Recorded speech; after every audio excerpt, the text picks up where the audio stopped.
કિલોને તમાકુ 45 અને કાચા લોકો પાણી 40 રૂપિયા.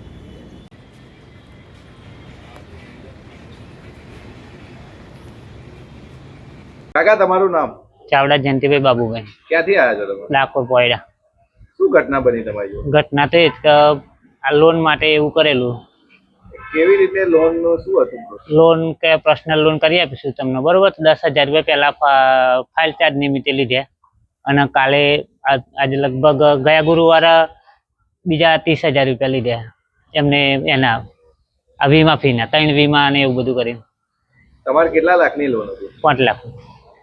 તો તમે કેટલા મહિનાથી એપ્લાય કર્યું હતું? લગભગ 1 મહિનો થઈ ગયો. 1 મહિનો થઈ ગયો. હા. તો અત્યારે તમારે અહીંયા આયા છો તો શું છે અત્યારે? અત્યારે તો અમે આયા તો લગભગ આ ઓરીના આગલા દિવસે કે તમને ચેક આપવાનો, બરોબર? તો પછી નતો આપ્યો, તો આજે અમે અહીંયા આગળ આવ્યા તેમ ખાલી તપાસ માટે. ફોન બંધ છે એટલા માટે. તો અત્યારે તમે આયા તો શું જોયું? અત્યારે બંધ છે બધું. તો તમે ફોન બંધ કર્યો? નહીં, હજુ ફોન કहीं કરે જઈને ઉભા. તો આ બાબતે તમે શું કરશો? અમે શું કરીએ પછી બીજું તો હવે ફરિયાદ કરીએ, બરોબર? તમારી સાથે બીજા એવા કેટલા છે કે જેને લોન બાબતે આ બાબતની ઘટના થઈ છે? હવે અમે તો ડાકોર થી આવ્યા. મારી આગળ જયારે હું આવતો ત્યારે કસ્ટમર ચાલુ જ આવતા હતા. બીજા ખાસા કસ્ટમર છે મારા અંદાજે. તમારે કેટલા લાખની લોન? 5 લાખ. તમે આ લોન ની તમને જાણકારી ક્યાંથી મળી? જાણકારી તો એમને પેલો વર્કશોપ પર એવું મેલેલું ને એના પરથી અહીંયા આગળ આવ્યા હતા અમે. અને સંદેશમાં આવેલો કાગળ. તમારું નામ, પરિચય અને શું ઘટના ઘટી? શું મારું નામ સૈયદ નૌશાદ અલી હસન અલી સૈયદ ઠાસરા. શું ઘટના ઘટી? ઘટના ઘટી કે અમને લોનની જે કેપિટલ લોન હતી તે અમને એમબી મેં વાંચેલા પેપરની અંદર, સંદેશ પેપર લાવીને ઘરે વાંચી. એની અંદર લોન મળતેલી 5 થી લાખ, 10 લાખની, 10 લાખથી 20 લાખથી લઈને 2 કરોડ સુધીની. અમે એ વિશ્વાસ પર અહીંયા અમે તપાસ કરતા એમને અમારા સસાના મોબાઈલની અંદર એને મેસેજ નાખેલા કે આ ડોક્યુમેન્ટ તમે લેતા આવજો, વત્તા 4500 રૂપિયા લેતા આવજો, ને જે મેં ડોક્યુમેન્ટ નાખ્યા છે બધા ડોક્યુમેન્ટ તમે લઈને મારી ઓફિસે આવી જજો. એનું એડ્રેસ નાખેલું. તમે લોન માટે ક્યારે એપ્લાય કર્યું? લોન માટે અમે આ ફેબ્રુઆરીમાં. તો અત્યાર સુધી તમારી સાથે શું થયું? અમારે અત્યાર સુધી અમારી સાથે એવી ઘટના ઘટી કે જ્યારે અમે 2 વખત પૈસા ભરવા આવ્યા તો પહેલાં 4500 રૂપિયા ભર્યા, તો પછી અમને એવું કીધું કે ટૂંક સમયમાં તમારી લોન પાસ થઈ જશે, અને બીજી કે કેટલાની લેવાની છે? મેં 16 લાખની. 16 લાખની લોન તમારી મંજૂર થઈ જશે. જ્યારે પછી અમે લગભગ 25 તારીખે પૈસા ભરવા આવ્યા, હું ને મારા સસરા બે, એમને મેં જાણ કરી કે ભાઈ મકાન તમે આ લોન કયા હિસાબે તમે આવો છો? મકાન પર આવશો કે જમીન પર આવશો કે ચેક પર આવશો? તો કે તમારે ટેન્શન નહીં લો, મકાન મારા સસરાની ઉંમર 70 વર્ષની છે, બરાબર છે? તમારે અત્યારે કોઈ બેંક એવી નથી કે કોઈ આપણને લોન આપી શકે. મકાન તમે કયા હિસાબે આવો છો? કે તમારે ટેન્શન નહીં લેવાનું. તમે કોણ છો? મકાન હું એમને જમાઈ દઉં, મારા સસરા છે, બરાબર છે? એવી મેં એમને રજૂઆત કરી. તો ફરી મને કે પૈસા લાવો છો? પૈસા લાવો છે તો તમારી ઓફિસની અંદર એક તો પહેલા નંબર પર સીસી કેમેરા નહીં, બીજા નંબરમાં મેં તમને ફોટો પાડવાનું કીધું ફાઇલનું, તો તમે મને ફોટો પાડવા દીધો નહીં. તમે બીજી વાર કેટલા પૈસા ભર્યા? બીજી વખત મેં 50,000 રૂપિયા રોકા ભર્યા. 64,000 ભરવાના હતા. એ વખતે તમારી જોડે કોણ હતું? હું ને મારા સસરા 2 જ હતા અંદર ઓફિસની અંદર. બહાર એક મેડમ બેઠેલી. હે, તમને શું કહેવામાં આવ્યું? મને એવું કહેવામાં આવ્યું કે પૈસા તમે લાવો છો? આ પૈસા મેં લાવ્યા છે. તો મેં સાહેબ કેટલા ભરવાના? કે 64,000 ભરવાના. 64,000 કયા હિસાબે ભરવાના? કે 16 ચોક 64,000 તમારે ભરવાના. તમે કહું આમાં કેટલા દિવસમાં લોન મંજૂર થઈ જશે? તો કે 3 જ દાડામાં. મકા લીગલી છે? તો કે આ લીગલી છે. તો કેમેરા નહીં, મકા કોઈ ચેક નહીં, કોઈ મકાન પર નહીં, કોઈ જમીન પર નહીં, તો તમે કેવી રીતે મકાન પાસ કરો? 50 મેં ભર્યા 25 તારીખે, 25 ભર્યા છે. ને ફરી મને એમ કીધું, મેં પૂછ્યું કેટલા દિવસમાં? 3 દિવસે સોમવારે તમે આવીને 16 લાખનો ચેક લઈ જશો. મકા કેશ આવશો કે ચેક આવશો? તો કે ના, કે ચેક આવીશું. તમારી સાથે છેતરપિંડી થઈ છે?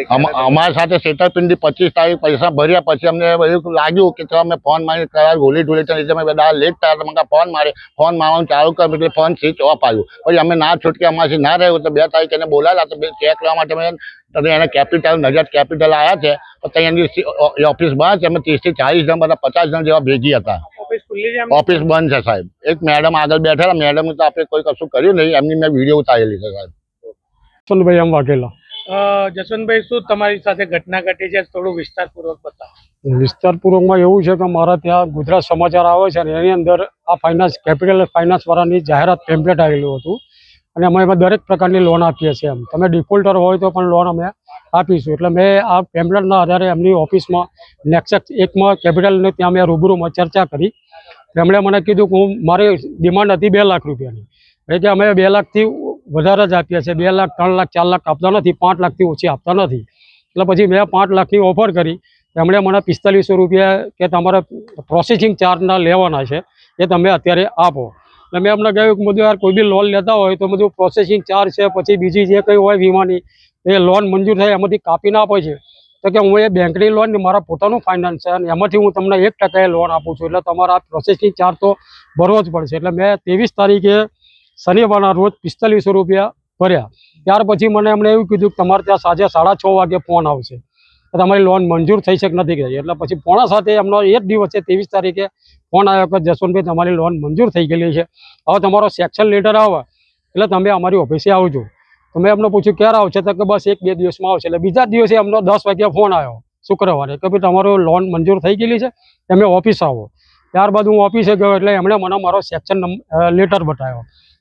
એમાં મારું નામ જસવંતભાઈ મીઠાભાઈ વાઘેલાની જગ્યાએ જસવંતભાઈ અંબાલાલ પરમાર. એટલે મેં એમને વાકેફ કર્યા કે ભાઈ મારું નામ તો જસવંતભાઈ મીઠાભાઈ છે. એટલે કે સોરી કે મારા કોમ્પ્યુટર એમાં મિસ્ટેક થયેલી છે ટાઈપિંગમાં, હું તમારું નામ સુધારી દઈશ.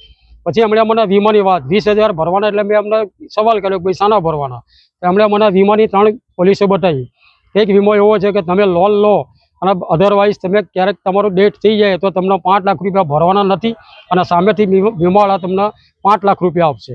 આ રીતે મને બીજા 2 એક એક્સિડન્ટ વીમાના તમારે કંઈક જે ધંધા પાણી કરતો હતો એનો પણ 3 વીમાની વાત કરી.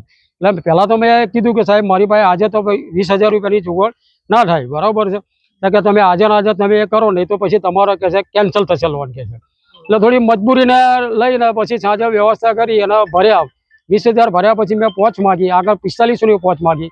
એ વડે એમણે મને કહ્યું તમારા ખાતામાં પૈસા જમા થશે પછી તમને 2 પહોંચ મળી જશે સેક્શન લેટર. આવી રીતે મને એમણે બાંહેધરી આપી. ત્યારબાદ મેં એમને કહ્યું મને ક્યારે, મેં આ 20,000 ભર્યા 4500 તો મને ક્યારે. એમણે મને સોમવારના રોજ 25 તારીખે 20,000 ભર્યા પછી મને એમણે શનિવારે કીધું, પણ પછી 1 મિનિટની અંદર એમણે એવું કીધું કે શનિવારે હાફ ડે છે એટલે તમે સોમવારે આવજો કે છે તમારા. મેં થોડો આગ્રહ રાખ્યો ભાઈ મને કેશ આપો અથવા તો મારા ખાતામાં જમા કરો, ચેક મારે નથી છે કરવો. એટલે કે તમને સોમવારે તમારા ખાતામાં જમા થઈ જાય એ પહેલાં ફોન આવશે, તમે ઓફિસ આવજો. ત્યારબાદ મેં સોમવારે 10:30 વાગે કોન્ટેક્ટ કર્યો એમની સ્વિચ ઓફ હતી. પછી 11 વાગે 12 વાગે પછી મને એવું લાગ્યું કે આ કંઈક ફ્રોડ છે, એટલા માટે મેં રૂબરૂ જ ત્યાં ઓફિસે ગયો તો ત્યાં બધા 20, 25, 50 માણસો ભેગા થયેલા, મારા જેવા જ બધા હતા. લોન માટે તમે કયા ફાઇનાન્સમાં એપ્લાય કરેલું? Capital finance. એટલે તમારી સાથે એવા કેટલા છે કે જેને લોનમાં છેતરપિંડી? છેતરપિંડીમાં બધા 50-60 જણા છે, 90 જણા છે. એમણે કેટલા પૈસા ભરેલા? એ તો મને પોતાને ના ખબર હોય ને, એમના વ્યક્તિગત મળ્યા હતા. કેટલા તમે પૈસા? કેટલા મેં પોતે 4,500 અને બીજા 20 એટલે 24,500 ભરેલા, કોઈને 60,000 ભર્યા છે, કોઈને 80,000 ભર્યા છે. તો હવે તમારી માંગણી શું છે? બસ આપણે માંગણી એવી છે કે અમે આ રીતે તમારા માધ્યમથી એના લાઈવ કરો અને પોલીસ સ્ટેશનમાં અમે ફરિયાદ આપીએ છીએ અને ફરિયાદી પછી એના અમારા પૈસા તાત્કાલિક પાછા ધોરણે મળે એવી અમારી અપેક્ષા છે.